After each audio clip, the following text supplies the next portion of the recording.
ఉన్నటువంటి పెద్దలలో ఆశలున్నాయి. మీరందరూ కూడా కూర్చొని ఈ చక్కటి కార్యక్రమాన్ని మన ఐపీఎల్ నిర్వహించుకున్నందుకు మరి ఇంత చక్కటి కార్యక్రమానికి చేసినటువంటి మన సిఐ గారికి మరొకసారి చెప్పడంతోటి ఈ కార్యక్రమానికి అందరూ ఇంటర్మీడియట్ ఉన్నప్పుడు మా రెండు అంటే నేను వ్యవసాయ కుటుంబానికి సంబంధించిన మా 2 బోర్లు ఫెయిల్ అయిపోయినాయి. కేసింగ్ అట్నే వదిలేసిపోయారు. ఆ కేసింగ్ తీస్తే ఇంకో బోర్డు పనిచేస్తుంది. కేసింగ్కే ఎక్కువ డబ్బులు. నేను ఆ కేసింగ్ వీకాలి, దాన్ని పైకి తీయాలి, నెక్స్ట్ బోర్డులో ఉపయోగించుకోవాలి. ఒక ఆలోచన వచ్చింది నాకు. దాని గురించి నేను దానికి 2-3 వేల రూపాయలు ఉన్నప్పుడు 10,000 రూపాయలు బోర్డుకు అయితే 4,000 రూపాయలు కేసింగ్కే. ఏం చేయాలి? దాన్ని తీయాలి. చుట్టూ కొంచెం తవ్విన, వాటర్ పోసిన, ఆ వాటర్ కొంచెం తవ్వితే అది ఫ్రీ అవుతుంది. ఫస్ట్ ఆ సంచులు వేసి కొడతారు కదా వాటర్ రావడానికి. చుట్టూ తవ్వి కొన్ని వాటర్ వేసిన, ఫ్రీ అయిపోయింది. ఎడ్ల బండి తెలిసి అందరికీ ఎడ్ల బండి తీసుకొచ్చిన, అంటే ఎడ్లు లేకుండా ఎడ్ల బండి తీసుకొచ్చి నొగల పైకి అంటే కింద వెనకాల ఉన్న కర్ర కిందికి వస్తుంది. దానికి ఒక కన్యము హోల్ చేసి పెట్టి ఆ నొగల కింది కంటే ఈ కేసింగ్ పైకి వచ్చింది. ఇద్దరం 40 ఫీట్స్ కేసింగ్ పెట్టాం. నాకెవరు చెప్పలేదు, యూట్యూబ్ లేవు, నెట్ లేదు. ఏదో ఆలోచన, కొత్తగా ఆలోచించడం నేర్చుకోవాలి. ఇది నేనేదో గొప్ప చేసినాను కాదు, కానీ నాకు అప్పుడు అది మంచిగా అనిపించింది. మా ఊళ్ళందరూ నన్ను అప్రిషియేట్ చేసింది. ఇది ఎందుకు చెప్తున్నానంటే మీరు కొత్తగా ఆలోచించడం నేర్చుకోవాలి. మీకు లచిత్ బోర్ఫుఖాన్ ఆయన స్టోరీ విన్నారు అందరూ? లచిత్ బోర్ఫుఖాన్ పేరు విన్నారా? ఎంతమంది విన్నారు? ఎవరు వినలే? ఓకే, ఆయన గురించి 2 నిమిషాలు చెప్తా. లచిత్ అంటే రక్తంతో తడిసిన వ్యక్తి అన్నాడు. ఈ అబ్బాయి తేయాక్ తోటలో అంటే పుట్టగానే వదిలేసి వెళ్ళిపోతాడు. అస్సాం స్టేట్ అప్పుడు ఇప్పుడు మన మొఘల్ సామ్రాజ్యం. అతన్ని ఒక సైన్యాధికారి పెంచుకుంటాడు. అతను పెద్ద అయిన తర్వాత విద్యాబుద్ధులు నేర్పిస్తాడు. మొఘల్ సామ్రాజ్యం అస్సాం స్టేట్ను ఎన్నిసార్లు ప్రయత్నించిన అస్సాం స్టేట్ మాత్రం ఎట్టి పరిస్థితుల్లో మొఘల్ సామ్రాజ్యం గెలవగలిగింది. దానికి ఒకే ఒక కారణం ఈ లచిత్ బోర్ఫుఖాన్. అతని స్టోరీ అంటే మనకు రోమాలు ఎక్కబడుస్తుంది. అతను చేసిన ఆయన తెలివి ఎట్లా అంటే మొఘల్ సామ్రాజ్యం కొన్ని లక్షల్లో ఉంటుంది, వీళ్ళది తక్కువ సైన్యం ఉంటుంది. అస్సాం నుంచి పారే నది పేరేంది? బ్రహ్మపుత్ర నది. మొఘల్ సైన్యం అంతా వస్తుంది, వీళ్ళ దగ్గర తక్కువ సైన్యం ఉంది.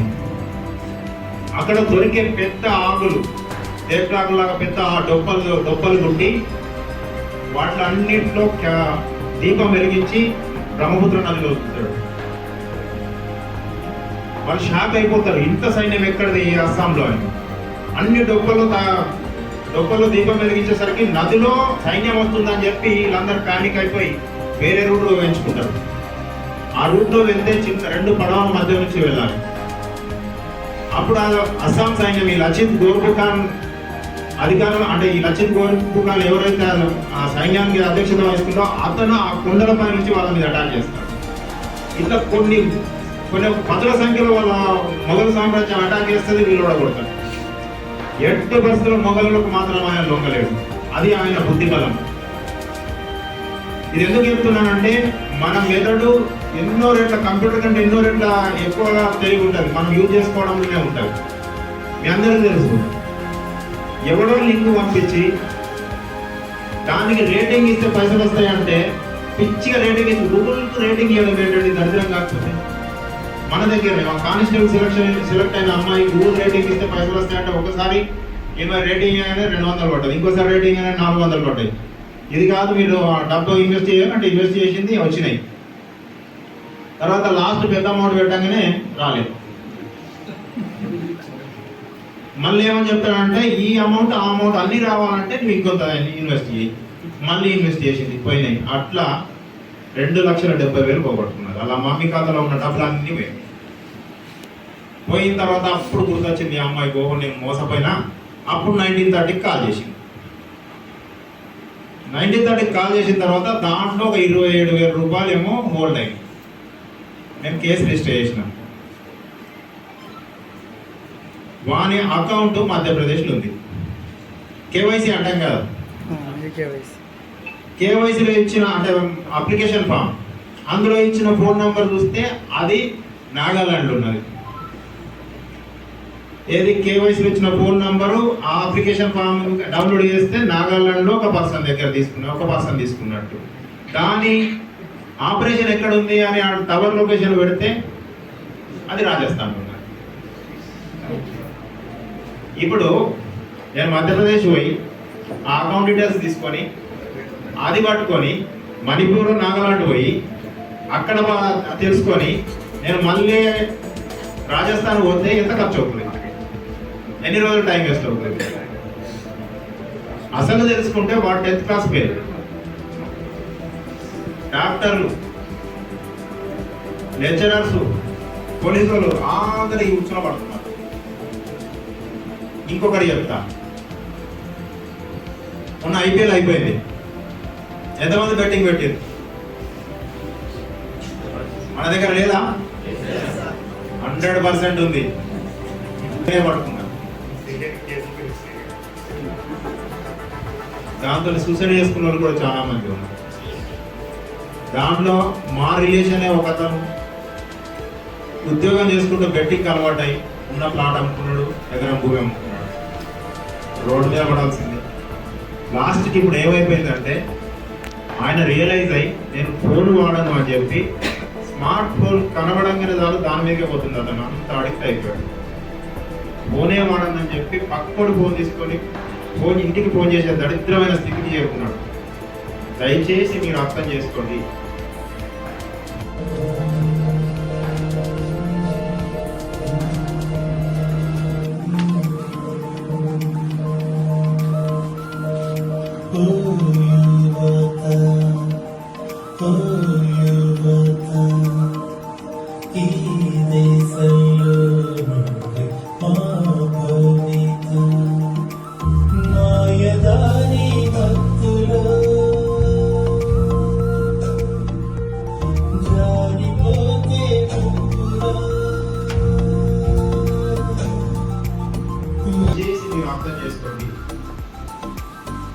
టెక్నాలజీ పెరిగింది, కానీ యూజ్ చేసుకోండి. ఎలా యూజ్ చేసుకోండి? మీకు అవసరం. ఇప్పుడు ఒక టాపిక్ గురించి నెట్లో సెర్చ్ చేస్తే 100 రకాలు మీకు వస్తాయి, దాని గురించి వాడండి.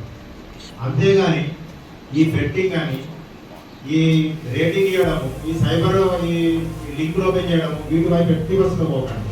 ఒకటి లింక్ పంపించండు, పాపం ఇతను ఏం చేసినట్టు తెలియక లింక్ ఓపెన్ చేసినట్టు. ఆ లింక్ ఓపెన్ చేయగానే ఇతని కాంటాక్ట్ అని అడిగి వెళ్ళిపోతాయి. ఈ ఫోన్లో ఉన్న ఫీడ్ అయిన అన్ని కాంటాక్ట్ ఆయనకి వెళ్ళిపోతాయి. వాడు కాల్ చేస్తాడు,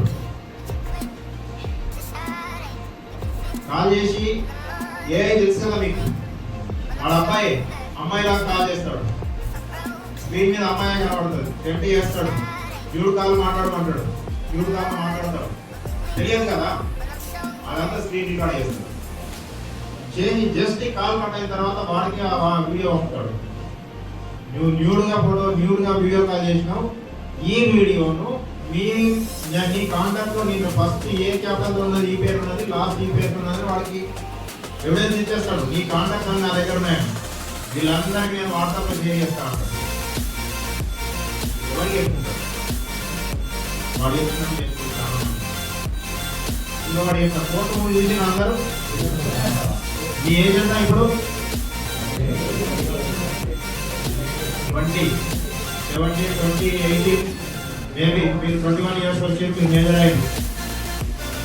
ఒక మైనర్ అమ్మాయిని లవ్ చేస్తారు. ఆ అమ్మాయి ఇష్టపూర్వకంగా మీ దగ్గరకు వస్తుంది. తప్పేమో ఉందా? ఇంకా లేదు కదా, అమ్మాయి ఇష్టపూర్వకంగా వస్తుంది తప్ప. అమ్మాయి 17 ఇయర్స్ తప్ప, 100% తప్పు. అమ్మాయి ఇష్టపూర్వకంగా వచ్చిన అమ్మాయితో సెక్సువల్ పార్టిసిపేషన్ చేసినంటే అది రేపు. గుర్తుపెట్టుకోండి, రేపు కన్విక్షన్ ఎంత? లైఫ్. 10 years, 10 or life. మీకు తెలుసా, మొన్ననే మన పక్క మండలం Venkatapuram 20 years imprisonment. Venkatapur, 20 years imprisonment. Recently 3 days back, 5 years imprisonment attempt. ఇంత సివియర్ పనిష్మెంట్స్ ఉన్నాయి. మీరు చదువుకోండి, ఒక గొప్ప స్థాయికి రండి. మీ వెనకాల మీరు అనుకునేది అన్నీ వస్తాయి. మీరు కష్టపడతాయి. మేము ఐడియాలో జాయిన్ అయినాం, మాకేముంటుంది, మేమేదో చిన్న స్థాయి ఇది మార్చుకోండి. నేను చెప్పాను కదా, రచిత్ గోర్దుఖాన్, మీ ఆలోచనలే మీ ఆయుధాలు, మీ ఆలోచనలే మీ పెట్టుబడి, వాటి మీదనే ఆధారపడండి. అంతేగాని ఇన్స్టా రీల్స్ గంటలు గంటలు టైం వేస్ట్ అవుతుంది. అది మీకు మనకి ఏర్పడదు. ఒక గంట చదవమంటే మీకు వచ్చేస్తుంది. ఈ ఇన్స్టాలో పరిచయమైన ఒక చిన్న స్టోరీ చెప్తా. నేను ఇంతకుముందు పర్వగిరి అయ్యాను. అక్కడ ఒక అమ్మాయి లాక్డౌన్ టైంలో వాళ్ళ నాన్న 10th క్లాస్ అమ్మాయి, వాళ్ళ నాన్న స్మార్ట్ ఫోన్ కొనిచ్చింది. క్లాస్ అనేది బాగానే ఉంది. ఇన్స్టాలో కూడా పరిచయం అయ్యాడు. లవ్ అయినాడు, ఇంకేమన్నాడు, వెళ్ళిపోయింది అమ్మాయి. అక్కడికి పోయిన తర్వాత వాళ్ళు ఒక ఆటో డ్రైవర్ వాళ్ళు తీసుకుని తిరుపతిలో ఒక రూమ్ తీసుకున్నాడు. ఆ రూమ్లో అమ్మాయి పెట్టిండు. ఏదో అదే రూమ్లో ఒక పసుపు పట్టింది. అదే పెళ్ళి అంటున్నారు అమ్మాయి. వాడికి ఆల్రెడీ అప్పటికే పెళ్ళైంది, దాని పిల్లలు ఉన్నారు. ఇదంతా తెలుసుకున్న తర్వాత ఆ అమ్మాయికి ఏం చేయాలో తెలియదు. ఇంటికి పోవాలంటే పేరెంట్స్ ఎట్లుంటారో తెలియదు. వాళ్ళ నాన్న మా దగ్గరికి వచ్చి మాకు పిటిషన్ ఇస్తే మేము కేసు రిజిస్టర్ చేసినాం. వాడు అమ్మాయికి ఫోన్ ఇవ్వలేదు, కానీ ఇన్స్టాగ్రామ్తో ఐపీ అడ్రస్ తెలుసుకుంటే వాడు